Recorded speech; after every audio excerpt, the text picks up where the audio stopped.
성도끼리 불평하게 하고 오해하게 하고 경계하게 하고 믿지 못하게 만드는 그런 것들이 있습니다. 그 중에 하나가 갑질입니다. 반갑습니다. 파라가이 송강호 선교사입니다. 믿음의 공동체 안에 영적인 그 행위들이 어떤 형태로 나타나는지, 그리고 그것을 어떻게 분별하는지, 그래서 우리는 어떻게 대처하는지, 그 은혜를 나누어 볼까 합니다. 믿음의 사람들이 만나면 하나님의 은혜에 감동하고 주님의 그 사랑에 그 은혜를 고백하는, 믿음의 꿈을 꾸는 그런 이야기를 해야 되는데, 갑질을 계속해서 하는 그들을 보면 그들은 굉장히 마음을 불편하게 합니다. 그리고 별것도 아닌 것을 갖고 까다롭게 합니다. 마음의 오해를 계속 품게 하고 관계적으로도 신뢰성을 무너뜨리는 그러한 행위를 자주 나타냅니다. 정말 믿음의 만남들은 주님이 드러나야 되는데 그들은 드러냅니다. 말로는 믿음이다, 나는 성도다 말을 하지만 결론적으로 본다면 자신의 어떤 힘들을 이용하여 남들을 따르게 하는 그런 모습들을 보이는 것입니다. 아무리 자기는 믿음의 행위들을 한다 하지만 결코 그러지는 않고 육신의 그 자리, 육신의 그 욕심들을 드러냅니다. 진정한 신앙인이라면 하나님의 뜻을 따르도록 이끌어주고 주님의 그 은혜를 닮아가기를 위하여 이끌어 주어야 되는데 자꾸만 자신을 드러냅니다. 심지어는 하나님의 말씀까지도 자신의 주장, 그리고 자신의 어떤 중심으로 하나님의 말씀을 이용합니다. 어떻게 이런 대상들을 보고 진정한 평화와 자유함을 느낄 수 있겠습니까? 그들은 자신의 뜻들을 계속 관찰시키기 위해서 끝없는 변명과 이유를 댑니다. 듣는 사람들은 조금만 분별하면 그것이 얼마나 거짓이고 얼마나 오해의 소지가 많다는가. 그래서 갑질을 일으키는 사람에게는 끝없이 분열, 그리고 갈등, 그리고 대립의 그 형태가 계속해서 일어나는 것입니다. 교회는 하나님을 따르고 주님을 닮아가는 겸손한 사람들이 있는 반면에 사람을 따르는 악한 무리들이 있습니다. 갑질하는 이들은 믿음의 공동체에서 섬기고 따르는 편이 아니라 이끌고 책임지고 리더하는 그쪽에 서 있는 사람들입니다. 그들은 선한 영향력도 펼칠 수 있지만 악한 그 행위로 많은 사람들에게 엄청난 그 무리를 일으킬 수도 있습니다. 주님 없이는 살 수 없는 그 성도들에게 하나님께 감사함으로, 그리고 주님의 그 십자가의 그 은혜를 기억하며 살게 해야 되는데 그들은 개인에게 충성하게 합니다. 그리고 그들을 중심으로 해서 규합된 그 세력이 힘이 모아지면 그 반대하는 사람들을 굉장히 억압하고 탄압하고 그리고 그들을 괴롭힙니다. 주님의 은혜로 살려는 그 사람들의 꼴을 보지 못합니다. 계속해서 자신들의 그 뜻을 관찰하기 위해서 그들은 온갖 더럽고 추악한 방법들을 동원합니다.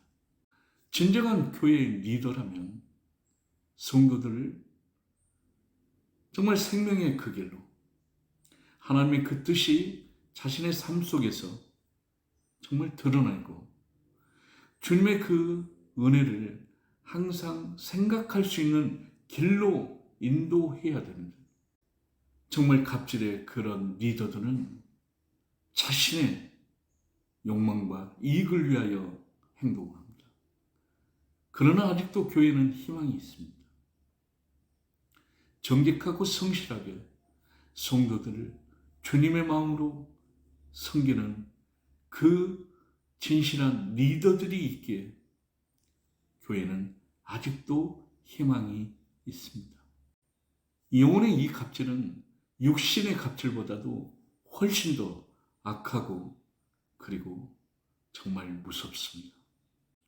육신의 갑질은 대부분 개인적으로 그리고 권력이나 물질을 이용해서 그들의 마음을 훔치는 것인데, 이 영혼의 갑질은 하나님보다도 자기의 뜻을 더 이루기 위해서 우선은 하나님께 반역하는 행위입니다.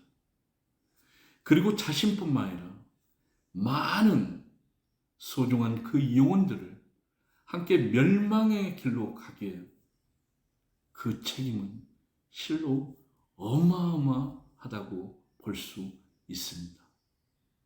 정말 교회 안에 책임지고 그들의 주장을 내세울 만한 위치에 있으면 더욱더 주님처럼 겸손하고 그리고 그들을 섬겨야 되는데, 자신의 어떤 주장과 그 이익을 위하여 그들은 그렇게 행동합니다.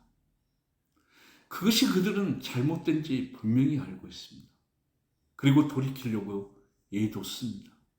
그런데 문제는 사람들이 존중해주는 그 자리, 그리고 많은 것을 누리는 그 자리에 쉽게 포기하지 못합니다. 마음은 돌이키고 싶지만 그들은 계속 이 영적으로 갑질하는 그 자리, 교만한 자리에 머무릅니다. 심지어는 그들의 세력이 좀 더 굳건해지면 반대편에 서는 사람들을 적들로 간주하고 온갖 방법을 동원하여 그들을 못살게 굴고 그들을 억압하고 그들을 억누르려고 합니다. 오직 그들이 원하는 것은 자기의 뜻대로 살겠다는 그 의지, 그것을 버리지 못합니다. 이 영적인 갑질은 육신의 갑질보다 그 영향력이 엄청 큽니다. 육신의 갑질에 대항하면 그 모임에서 쫓겨나고 삶의 터전을 다시 한번 찾아서 그 생활을 하면 되는데, 영혼의 그 갑질은 이 영혼의 갑질은 영혼을 담보로 하고 분별력을 마비시키고 정말 은혜에 대한 소망을 점점 희미하게 하는 아주 악한 그런 행동들을 드러냅니다. 육신의 갑질은 대부분 생계를 담보로 하기에 그들과 반대를 한다면 그 그룹에서 쫓겨나서 그는 다시 새로운 삶의 도전에 도전하고 거기에서 살면 됩니다. 그런데 이 영혼의 갑질은 하나님의 이름을 내세우지만 자신의 욕망에 그쪽으로 계속 이끌기에 그를 따르는 사람들 멸망으로 인도하고 그와 맞서는 주님을 따르려는 그 사람에게도 심각한 영적 아픔을 주는 것입니다. 정말 여기서 대부분은 갑질하는 그 사람을 따라서 가짜 믿음으로 살아갑니다. 그리고 거기에 대해서 반대하고 주님의 그 뜻을 따라 사는 것 만만치 않습니다. 온갖 협박을 동원하여 자신들의 뜻을 따르도록 하는 정말 그러한 모진 압박과 그 행위를 이겨내야 하기 때문에 그 자리가 굉장히 힘든 자리가 되는 것입니다. 그들은 말씀도 무기를 삼습니다. 영성을 핑계 삼습니다. 믿음을 자신의 수단으로 끌어들입니다.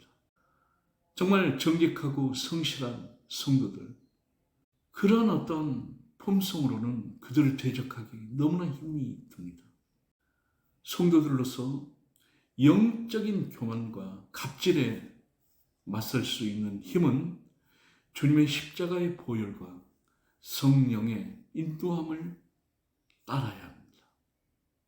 그리고 인내해야 됩니다. 그들과 맞서는 것이 방법이 아니라 하나님의 방법을, 하나님의 뜻에 순종하는 것이 영적 갑질을 이겨낼 수 있는 것입니다. 육신의 갑질은 영적 은혜를 만나면 변화됩니다. 파괴될 수 있습니다. 육신의 갑질을 하는 사람도 언제든지 그 가치를 영적인 은혜 속에서 발견하면 그들은 영적인 은혜 안에 들어옵니다. 그러나 영적으로 교만해 있는 그 상태에서는 하나님의 말씀을 들으려 하지 않습니다. 왜? 그들의 행동, 그들의 마음과 반대적으로 하나님의 말씀은 그들에게 들려오기 때문입니다. 심지어는 그렇게 자극하는, 그렇게 말하는 그들 모두를 배타적으로 여깁니다. 그들은 어떻게든지 자기의 그 자리를 고수하려고 하기 때문에 점점 하나님과 더욱더 멀어지고 성령의 음성에 점점 귀를 막는 무감각한 저주스러운 무리로 계속해서 전락합니다. 하나님께서는 하나님을 대적하고 하나님의 성도를 악한 쪽으로 인도하는 그들을 분명히 책임을 물으십니다. 그들도 하나님을 정말 사랑했고 하나님의 뜻으로 살고자 했던 성도였습니다. 그 첫사랑을 회복하지 않으면, 이 땅 가운데 하나님 앞에 무릎 꿇지 않으면 그들은 하나님의 그 심판 앞에 어떠한 변명과 핑계도 될 수 없는 것입니다. 우리가 영적 은혜로 사느냐 아니면 영적 교만으로 사느냐, 우리는 스스로 점검해야 됩니다. 간단합니다. 내가 내 자랑과 내 어떤 의와 내 주장을 이야기하고 행동하는 그 사람은 100% 영적 갑질을 하는 사람입니다. 정말 우리는 그 조건과 상황만 맞으면 충분히 그럴 수 있는 사람들입니다.